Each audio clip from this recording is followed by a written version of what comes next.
Good day, everyone. I'm Lawrence Singleton, Dean of the Lubin School of Business. I'd like to welcome you to the Dean's Roundtable. Today, we're pleased to have with us Lubin alumnus Spyro Karetsos, who's the Chief Compliance Officer at Google. In this role, he oversees Google's global compliance and risk programs across all product areas, partnering with the businesses to achieve its objectives in a manner that is consistent with Google's core values and the law. In an ever-changing regulatory environment, he drives the continued development, implementation, and monitoring of ethics programs, technical compliance initiatives, and compliance policies and procedures. He joined Google from TD Ameritrade, where he served as Chief Risk Officer, responsible for risk management, compliance, and internal audit. Before that, he served as head of non-financial risk and enterprise risk services for SunTrust Bank, with responsibility for strategic risk, operational risk, and third-party risk. His work as architect of SunTrust's Advanced Risk Appetite Framework earned the bank Risk.net's 2018 Bank of the Year Award. He's also held many other leadership positions at Vanguard, Goldman Sachs, and he spent 10 years in the Federal Reserve System, where he worked at the Federal Reserve Bank of New York and the Federal Reserve Bank of Philadelphia. He earned a Bachelor of Arts in Policy Studies from Dickinson College and an MBA from the Lubin School of Business at Pace University. Please welcome Spyro Karetsos to the Dean's Roundtable. Mr. Karetsos, I'd like to begin by asking you to tell us a little bit about yourself beyond the simple bio that I gave, and welcome. Well, thank you, Dean Singleton. I appreciate the opportunity, and thanks to all of you for attending.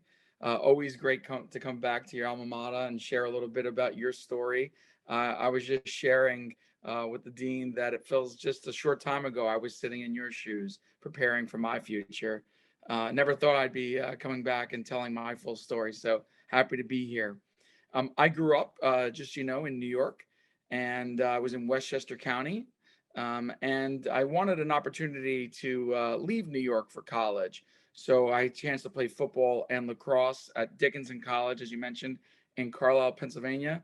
It was a liberal arts school because I really wasn't sure what I wanted to do with my career. So I was able to partake in many arts and science classes. I ended up finding policy studies of something of interest. It's how government policies impact private sector. And I minored in economics. And it was the time that I spent in my economics courses that I really grew to appreciate what the Federal Reserve did as a central bank for our country and for the world. So what I did was I applied to the Federal Reserve right out of school. Unfortunately, I didn't get that job, but I did need a job right out of school because I was on a work study program, and I had to start paying back loans immediately. So going back to school for a graduate degree full time wasn't in the cards. So I found a job through our career center with Skadden Arps, which is a large law firm focusing on mergers and acquisitions and corporate finance. I figured it was a good way to get a taste of law and the legal environment, but also get a taste of what it would be like to work for a business firm or investment banking firm. I spent 8 months there working on M&A deals as a paralegal, but the whole time I kept checking in with the Federal Reserve on my candidacy. 8 months into my job, I got a note from the Federal Reserve saying that there was an opportunity, but it was in their East Rutherford Operations Center as a check analyst, focusing on the payment system. And there was a tool that we used to use back in the day called checks. I know many of you may not use them that frequently, but we had to manage the checks that were coming in the door for the Federal Reserve, who the Federal Reserve is also a bank for banks. I didn't really want that job. I wasn't looking for that job. I took that job because I wanted to be in the Federal Reserve System. And I was told if you did a good job there, you could work around. I was also told that after a year of employment there was something called a tuition assistance program, and they would continue to develop you by letting you go get your MBA, which I knew I needed because as a liberal arts education, I wasn't really focused on finance, which I knew if I wanted a career on Wall Street, I would have to have. After a year of working in the East Rutherford Operations Center, I moved to the Federal Reserve Bank of New York, right there, close to the campus and in the downtown campus on Liberty Street. And I became a budget analyst for the entire payment system. So you can imagine there are electronic transfers, there's ACH, there's check, and there's cash. And we were very much thinking about a cashless society in the future, even at those days. I also applied for the tuition assistance program. I was granted tuition assistance, which means if I got into an MBA program, they would pay for it. I wanted to go part-time because I needed to continue to work. And I felt like if I went part-time, anything I learned in the classroom, I could apply in my office the next day. And then I could also raise questions in the classroom based upon things that I was seeing in my office. The best part-time program that was being offered in the city was Pace University's Lubin School of Business. I applied and I was very happy that I was accepted. And it took me 4 years to get my MBA degree. And over the course of the 4 years, I was very lucky to have professors who were not just professors, but they were also practitioners. They were working during the day, getting real life knowledge and bringing that into the classroom. I wasn't just a sponge. I was able to share things that I had insights on. And then when the class had some insights, I was able to bring them into the office the next day. I didn't only learn from my professors because all of my peers were also working in the Wall Street area. I was able to learn a lot from my peers because we did many group assignments. So I was very happy for me that it was a true development of 4 years from my career. Over the time, I kept progressing at the Federal Reserve and getting promoted into different roles. And I entered a discipline called risk. I learned about risk management at Pace, and I felt like I was confident to do so. I started in credit risk management. You can imagine the Federal Reserve is a bank and lender of last resort. So we lend to other banks. And we also had a daylight overdraft program, just like if you have a checking account, you might have an overdraft program on your checking account. Well, banks had overdraft programs with us. So I ran the credit risk department for a couple of years, shifted then to operational risk, which is if you can think about how a company runs its day-to-day operations and what risk could emerge. Think about human error, think about technology, think about business resiliency, think about Sarbanes-Oxley from a financial accounting perspective. So I was very happy to shift into that. Ultimately shifted into strategic risk, which was helping our strategic planning process think about the types of risks that would be 3 to 5 years out that we should start planning for today. And then ultimately handled the entire portfolio, which we called enterprise risk management, all the risks that face the institution. Just like in your life, there are many risks that you face, and you want a portfolio view of that. We wanted a portfolio view of the Federal Reserve Bank's risks. We started doing that for a couple of years at the Federal Reserve Bank of New York. And Greenspan was the chair of the Federal Reserve Board at the time. He got very interested in our work. And he told us that we were only doing small E enterprise risk because we weren't incorporating the other 11 reserve banks and the Federal Reserve System and the board. So we started a program called Big E enterprise risk, which was the full suite of all the Federal Reserve entities. And that bid went out, and Philadelphia won the bid to run that program on the condition that I moved from New York to Philadelphia. So I became an officer at the age of 29, which is very young in the Federal Reserve System. And I moved to the Federal Reserve Bank of Philadelphia to roll that out.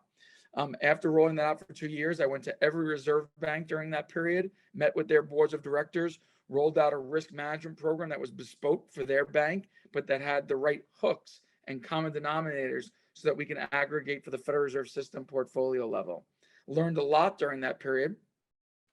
And one of my interns had moved to Goldman Sachs. And she reached out to me and said, there's an opening and you would love it here. Well, I initially passed because I thought I'd be a lifer at the Federal Reserve. But they came calling a couple of times, so I interviewed.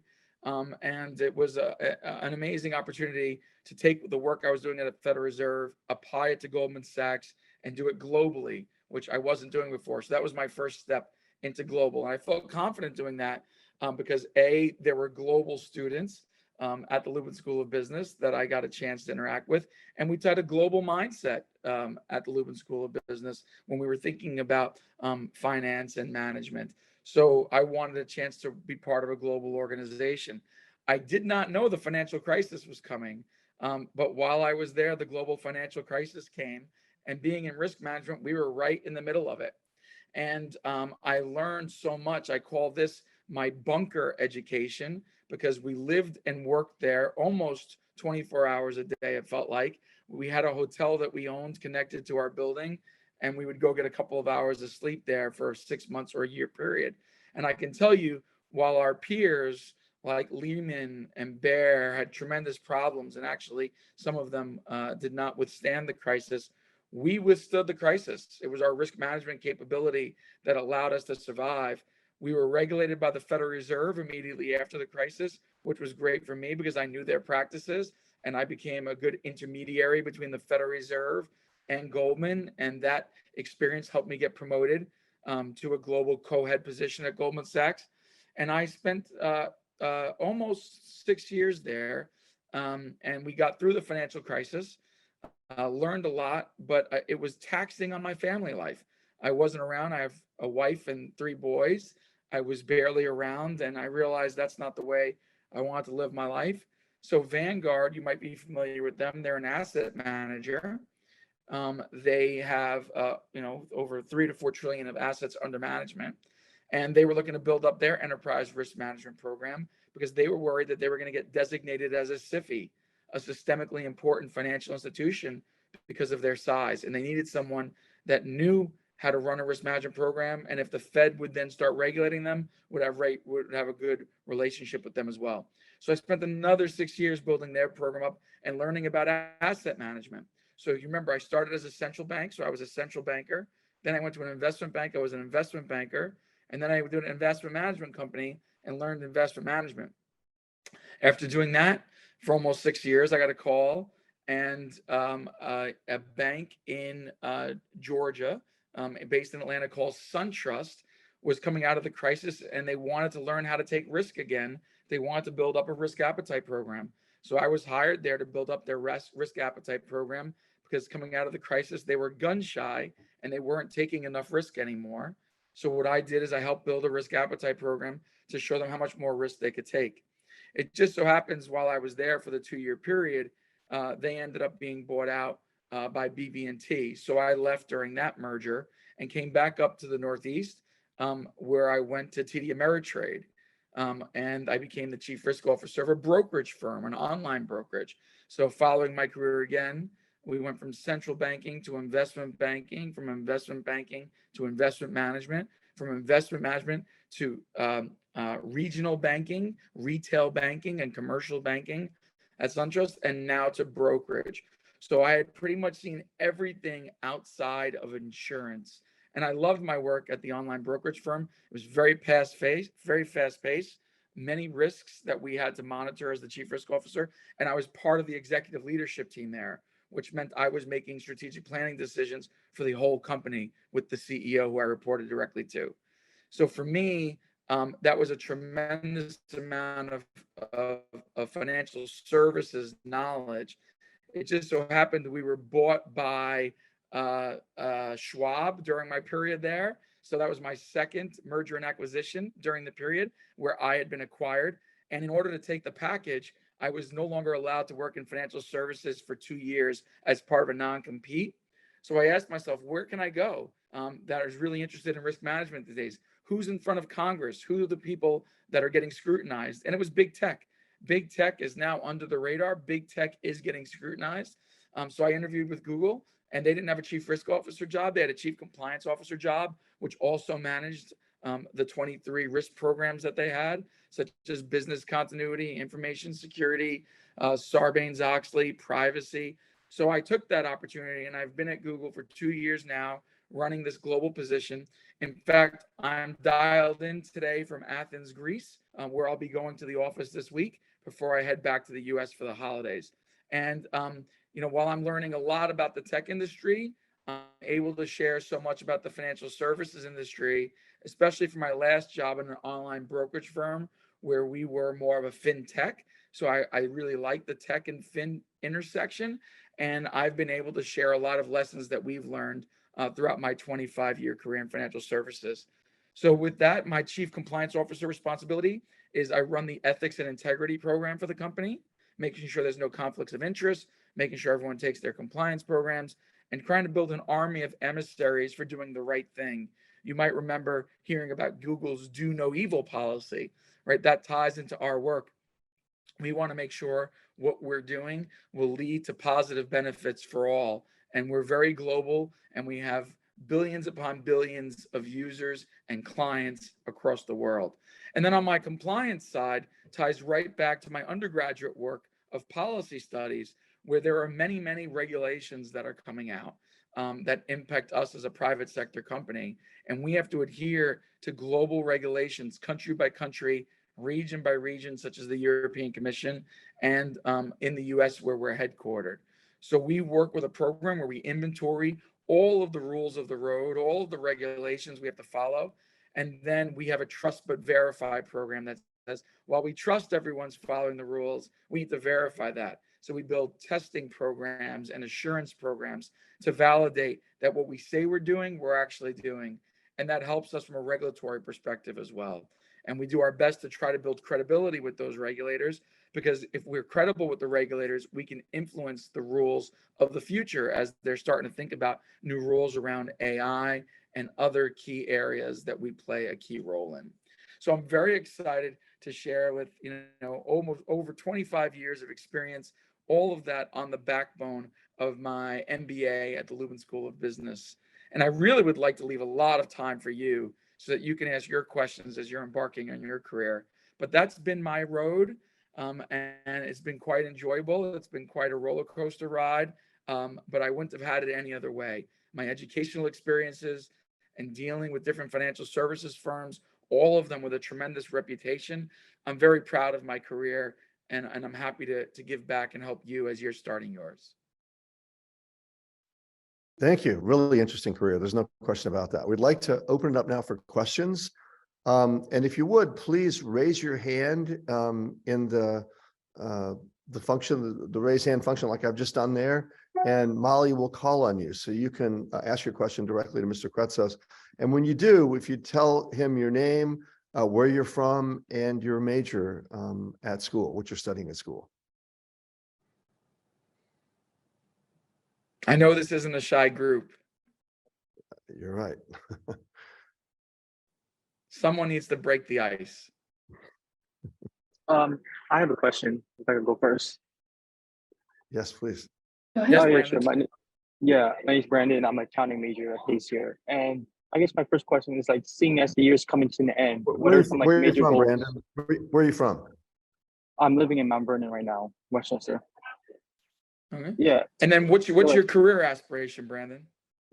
I'm still trying to decide that. I want to be an accountant. I'm not sure which field yet, whether that be audit or tax. So I'm trying to learn the field right now. Great. Yeah. So I guess my question is, since the year's coming to an end, what would you say your biggest goals going into 2023? My personal goals? Yeah, both personal and business wise. Yeah. So 2023 is going to be a really big year for us at Google, because many of these new regulations, such as the Digital Services Act and the Digital Markets Act coming out of the European Commission, are really going to impact us. And we've got a great opportunity to make that a competitive advantage. So every time we focus on our risk management work and our compliance work, I really sell to management how we can turn this into a competitive advantage. Not only can we be the best at what we do, but we could build loyalty and trust with our user base and community. And the more that we build their trust, they become an army of emissaries for us and tell everyone about how confident they are using our products and our services. And for us, this is a big leap for us, because some of these new expectations are things we've never done before, but we've been preparing for them for 2 years now. So it's really going to be a year of deploying new capability, and giving users a lot of say into how their user information is utilized by company. You can imagine, many of us utilize this information for targeted advertising purposes, and that's how we generate revenue. And we actually think it's a win-win for our user base, because we can target. If you're going to see ads anyway, you might as well see ads for things that you're interested in. And that works great for our true clients, who are companies that are trying to sell the ads, and users that will find things that hopefully they're interested in. And then AI is another very big opportunity set for us. We are making AI a key component of everything that we do. So if you use our products like Google Slides or Google Docs, you're going to see, or our Pixel phones, you're going to see much more embedded AI capability, translation on the fly, words that are being created based upon a narrative that you start writing.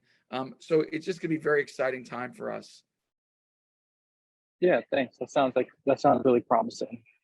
Yeah, and as you're thinking about your career on the accounting side, know that we work and we partner with our public accountants, who's Ernst and Young. We get to work with them very closely. They monitor everything that we're doing, so you get to learn a lot about a company when you're auditing them, and they help us with our tax strategies. As you can imagine, we're taxed in every country, so we have to understand where we want to put our legal entities and how that impacts our taxes globally, because it is important to have a prudent tax strategy. So the work that you're going into is something that would get you connected and work with leadership of the companies that you're partnering with. Thank you. Yeah, Best of luck to you, Brandon. thank you. Okay, we have a few raised hands. I'll go in the order that they came in. So first is Sophia. So you mentioned you were an officer at the Federal Reserve at the age of 29, which you said was very young to have that position. At that point, what was that like? I'm sure you were overseeing people that were maybe older than you. How did that kind of give you some confidence moving forward in your career? And just what was that like in general, holding such a high position at that age? Yeah, to be candid, I was the youngest officer ever at the Federal Reserve Bank of Philadelphia, and it was only because I had niche knowledge in risk management that others didn't have. So, and I never knew I was going to go down this path. I kind of raised my hand to be part of a community that was going to learn risk management because I found interest in it when I was taking my courses. I will say it was very nerve-wracking. It was nervous because I had to present to leadership very frequently, and they were very seasoned veterans that knew their businesses very well and knew the macro environment very well. I had to present to the board of directors on a quarterly basis, and that also was quite scary the first few times I did it. And you were right. I was managing a lot of people who had many more years of tenure than I did. So I wanted to tackle it two ways. One, I wanted to be a leader that was someone that their teams could believe in. And in doing so, you can't just come in and know everything. So what I did is I brought everyone to the table with a voice. And I said, we really need our collective voices to be successful. Everyone has a say in what we're building as a program. Everyone has input into the exposures that we're facing. And when I serve as the talking head to leadership, and when I speak to the board, know that I will be talking on behalf of our collective voices. It won't just be my voice. And I share with them, they know many things that I didn't know. And I took their advice and asked them for support. And I showed vulnerability as opposed to coming in with a lot of hubris. And for me, I think that built a lot of trust with those around me. I always hired people that knew more than me, and you really can't be intimidated to do so. Some people believe that they want to hoard knowledge or that they're only going to be successful if they know more than others. I actually felt the complete opposite. I felt like if I could surround myself with the best and the brightest, and I could enable them to feel like they were part of a collective unit that was doing something that had tremendous purpose, that I would actually learn from them. And in many cases, I would bring them as a subject matter expert to talk to these leadership bodies because I knew they wanted to go very granular and deep on a topic that I wasn't deep on. So they were always appreciative that I didn't steal their work and report on their work. I would bring them to the table as well. And then separately, when you learn to talk to leadership and you learn how to do storytelling, because once again, they have to learn about a lot of different topics and they can't remember everything. So storytelling techniques are very helpful to get them engaged and to have them remember what you're talking about. I use a lot of analogies, metaphors, storytelling techniques, and they really appreciated it because they would remember it. And I took very complex topics and I would use life analogies or things like that so that they would understand what we were talking about, especially with the board. And for me, learning how to talk to a board of directors was very helpful because I've been doing so my entire career. Just had a board meeting with Google's board last week. And then I've been on 2 boards since then. So now I know what it's like to be on both sides of the table. But you want to aspire for fast-paced growth in your career, but it's also good to be nervous about it, because when you're nervous about it, you really care. And when you care, you prepare. I remember my first board meetings that I would go to, we would have pre-board meetings with my teams. They would pretend they were boards. We would do a mock presentation, and they would ask me the hardest questions that they could think of. And I got to tell you, preparing for it in that manner and then going into the boardroom, the board never asked a hard question that I wasn't ready for. And there were times when I didn't know the answers and I caved in front of my team, but they built me back up in advance of that session. Now, I don't prep like that anymore today, because I'm much more comfortable. That's been, I would say, if I was 29, that's 21, 20 years or so ago. So, but in my early days, preparation is everything, and you need to be well prepared. And Sophia, tell me something a little about you. What are you studying? What's your path? What's your career aspiration? Where are you from? I work here. I'm the assistant director of digital and social content for Lubin. But I figured that would be a good question for our students, because on our Pleasantville campus, we have 5 student-run businesses, and it's all handled by the students, and they actually have to present to a board. They present to the dean all of their financials. So I thought it'd be, a good question for some of them, that they are managing people older than them. If they're a freshman and they're managing a senior, it could be tough. So I think there's a lot of good advice in there for them. Yeah, and that experience that they're getting right now is so invaluable. It's great. It's going to really help them throughout their entire career. And what I find is, when you're confident, people feed off of your confidence. So in order to be confident, you have to be prepared. And to be prepared, you have to be knowledgeable about what's going on. So the more engaged you are in what you're working on, I always tell people, only get involved in things you care about. Because if you care about it and you're interested in it, you will be super engaged in it. And if you're super engaged in it, you'll be highly knowledgeable in it. And if you're highly knowledgeable in it when you're talking about it, you'll have tremendous confidence. All of that is a virtuous cycle. It starts with giving, a concern or a care about what you're working on and being passionate about it. Thank you so much. Awesome. Okay, next up we have Amanda with a question. Hi, everyone. Well, my name is Amanda Cow, and I'm currently a double major in finance and data analytics.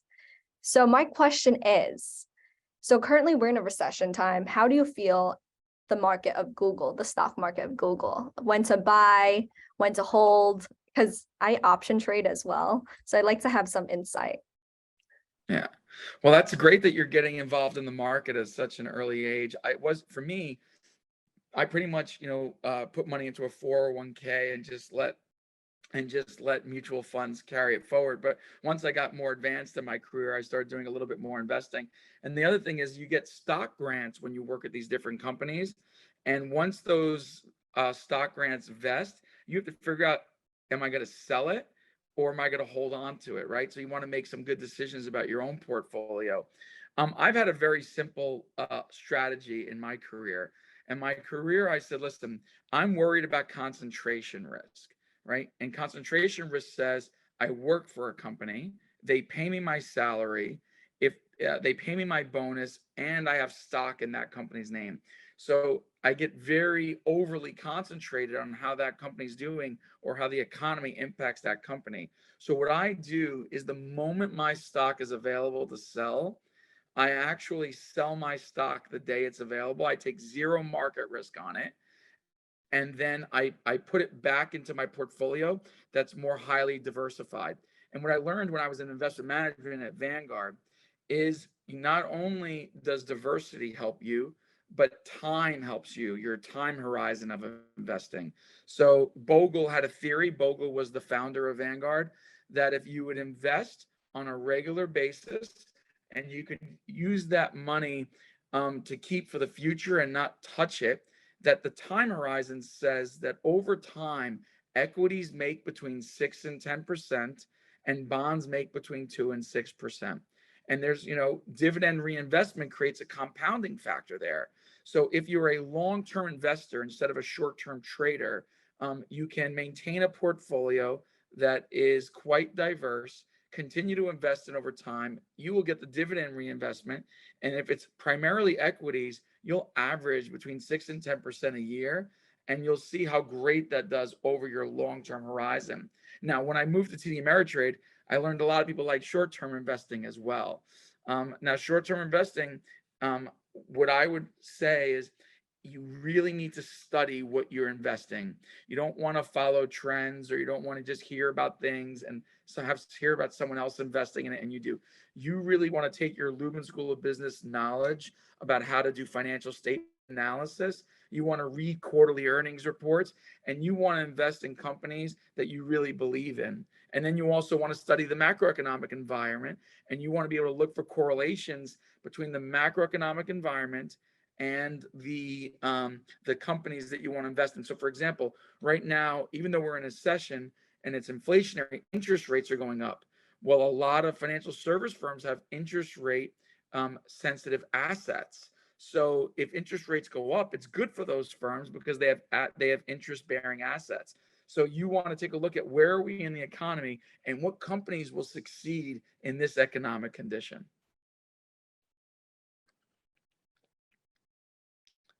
And what's your career aspiration? So I just Would you like to do something in investment? So I just recently, I changed my career. I work as a nurse. I'm a travel nurse currently, but I'm back in There's a school. lot of need for that. Yes, there's like a shortage of nurses, a lot. There's a shortage of nurses. However, right now I'm in a period where I switched careers. I practice medicine still. However, I'm back in school in business, but my long-term goal is to be a healthcare consultant as well as a professor in business. Oh, excellent.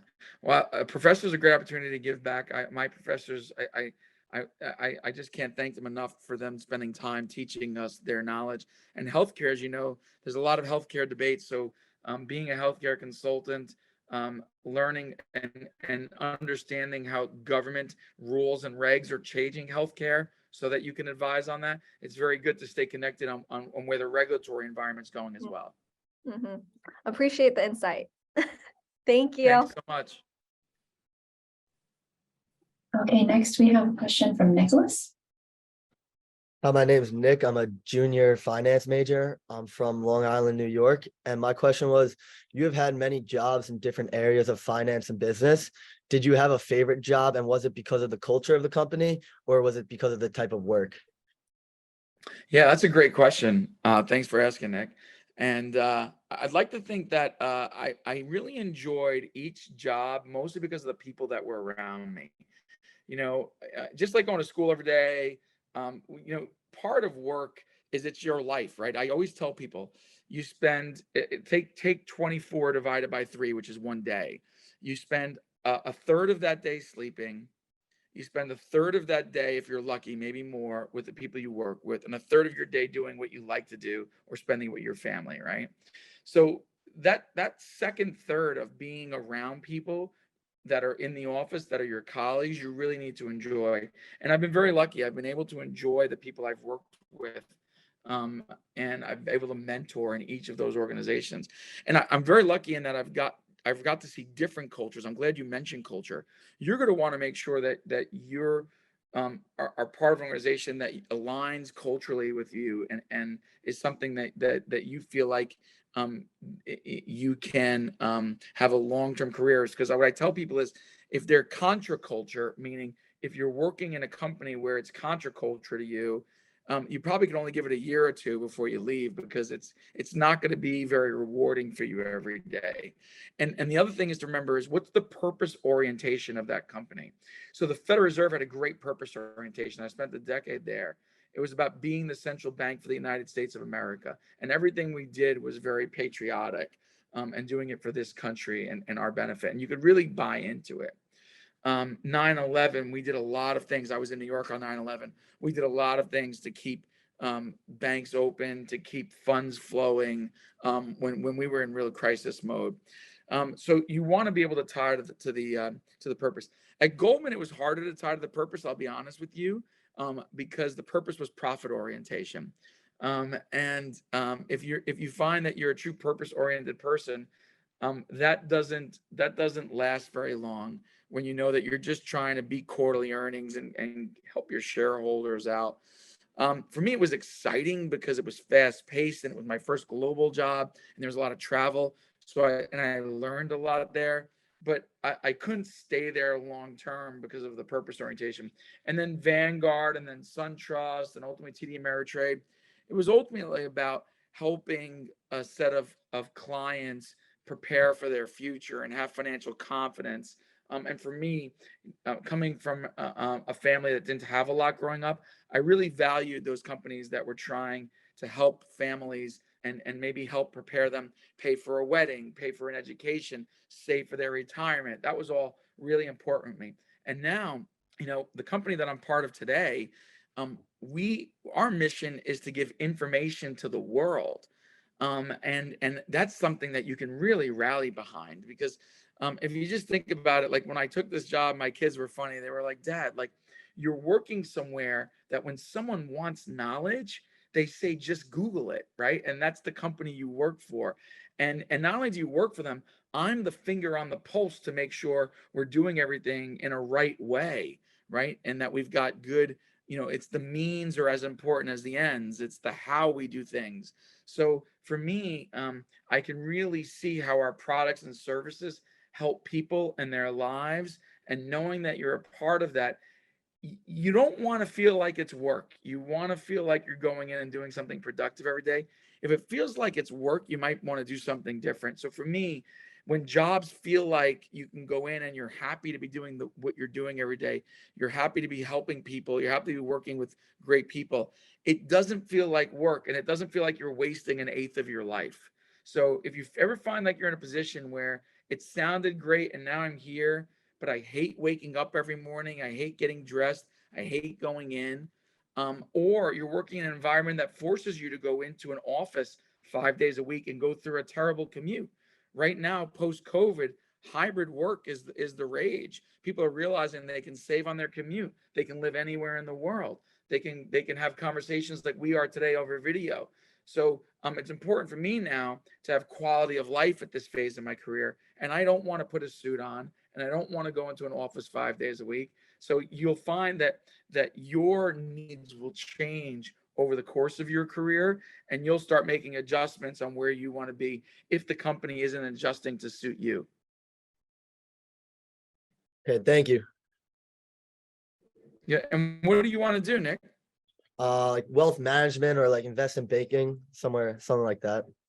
Yeah, very exciting work. I really enjoyed both of those I guess stops on my career journey. So I wish you the best of luck. Thank you. Okay, next we have a question from Abigail. Hello, everyone. I'm Abigail. I was born and raised in Jamaica, but I've been living in New York for over 3 years. I am a freshman and my major is in finance. The question that I have a specific interest in mergers and acquisitions and antitrust law. I would love to know what you think I could do to stand out and, establish value connections, what skills you think are worth investing in. Yeah. So I'm glad you're here in the States going to school. I see you're in a winter coat, so I know it's much colder in the winters here. Very different climate. I love Jamaica when I visited. And what I'll tell you is if you're going to stand out, you need to, first of all, get great grades and be involved in a lot of extracurricular activities because you're competing with other, schools and students where they're also getting great grades and having tremendous extracurricular activity. So if you can just do that, those are the table stakes. That gets you into the field.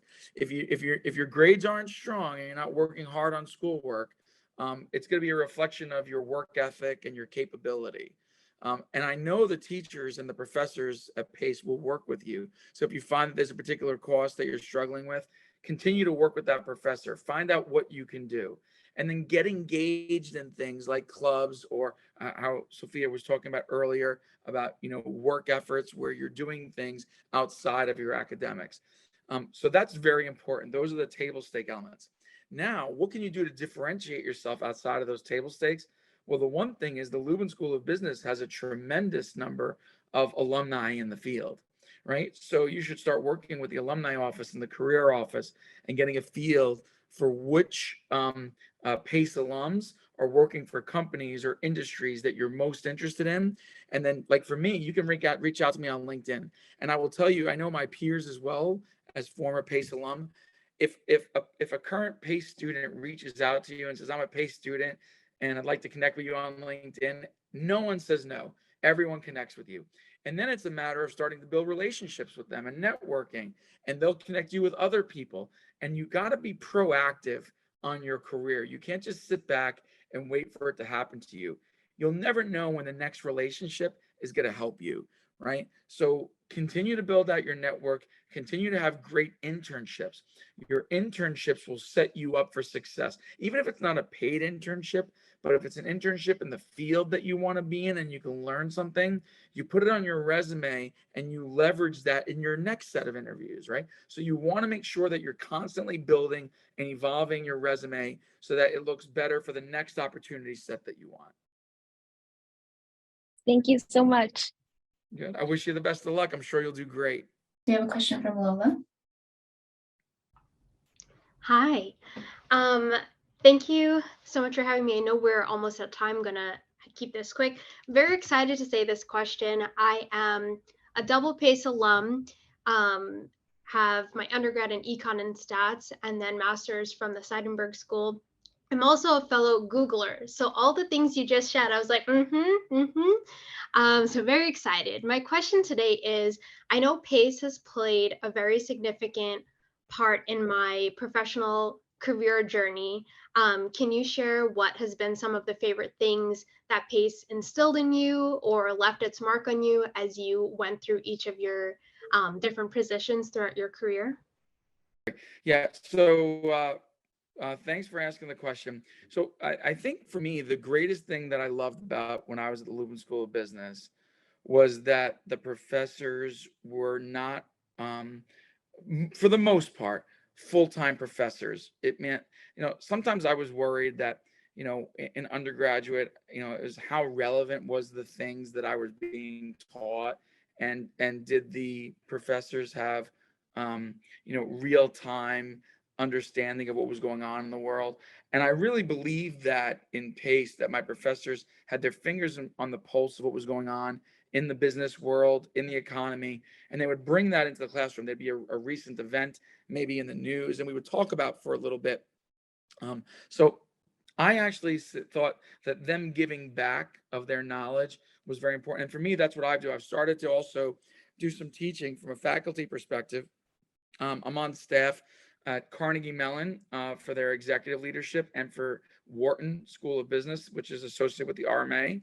I'm more than happy to come back to PACE, but what you find is giving back of your knowledge and sharing what you've learned, and hearing what people are interested in, and combining the two is something that I think we all should be doing. Even you all, in your current state, should be finding ways to do that. Find ways to give back, find ways to share, and you'll find that you actually learn a lot from doing that, just from seeing the questions that are asked and how relevant they are, and hearing everyone else's perspectives. I find teaching right now for me is a two-way street. Thank you. Did we lose Lola? What, no, I'm here. What part of Google do you work in? What Global part of Google? partnerships. Oh, great. And are you in the new offices in New York City, the ones by the pier, Chelsea? Yes, I sit in Chelsea. Yes. Yeah, very nice. I try to get there at least once or twice a quarter. So maybe we can grab coffee next time I'm in town. I'd love to. Thank you. Great. Okay, so we are almost at time, but we have one more question in the chat from Matthew. It looks like he was having some issues, so that's why he's not able to ask it himself. But the question is, looking at your LinkedIn account, I noticed that you have worked at a wide variety of jobs and worked at numerous different companies, both larger and smaller. Having had this experience, do you prefer working at larger corporations or smaller, more privatized companies? And what is the biggest difference that you've noticed between the two? Yeah, it's a great question. I actually like smaller companies because I feel like you can have more relevancy and make a bigger difference. At a place like Google, I mean, you can imagine 2+ years in, I'm still meeting people to build relationships because we have 150,000 employees plus 150,000 or so temporary workers. So, and it just takes a little bit longer to do things because you got to get buy-in from so many people and so many roles, and you have to worry about shadow organizations. So I really found that I was most productive, and I'm learning to be more productive in bigger companies. But I went to a smaller school like Dickinson College, small classes. And same thing at Pace. I had smaller classes. I do better in smaller settings where you actually build relationships with everyone, not just subsets of the people that are in your orbit or in your sphere. And for me, I feel like I could have the greatest impact in smaller organizations. I think my impact's still fine in bigger organizations, but there's so many people providing impact that your contribution is just smaller in comparison. We're almost out of time. Let me ask you one last question. You're in Athens right now. What is your typical day like? Are you always traveling around the world? Are you typically in an office from time to time? What does your typical day look like? Yeah, so that's a great question. Thanks, Dean. I am currently a remote worker, so I don't have a dedicated office, but I have team members that work in many different offices in the US and globally. I've got a leader that reports to me that covers LATAM, EMEA, and APAC. So I try to get into each one of their regions once a year. So that's 3 big trips, and then during the week, I'll try to get to one of our offices every week if possible. And I typically take the train. I'm currently residing in Baltimore, so I'll take the train on the Excella to DC or New York, which are easy runs. And then I get to California where it's AQ and where my boss is maybe once a month. So I find myself Mondays and Fridays are typically at home. Tuesdays, Wednesday, Thursdays are in the field, and I always work West Coast hours because that's HQ wherever I am. So right now I'm in Athens, so West Coast hours for activity so that I can be around when things happen is 7 p.m. to 2 a.m. in the morning. So you just have to start adjusting your day a little bit. Makes perfect sense. Yeah. Well, look, I can't thank you enough for taking time out of your busy schedule to be with us. You've had a great career and obviously a very successful alum of the Lubin School of Business. On behalf of everyone on the call, thank you so much for your time. We wish you very happy holidays and a wonderful time while you're in Greece.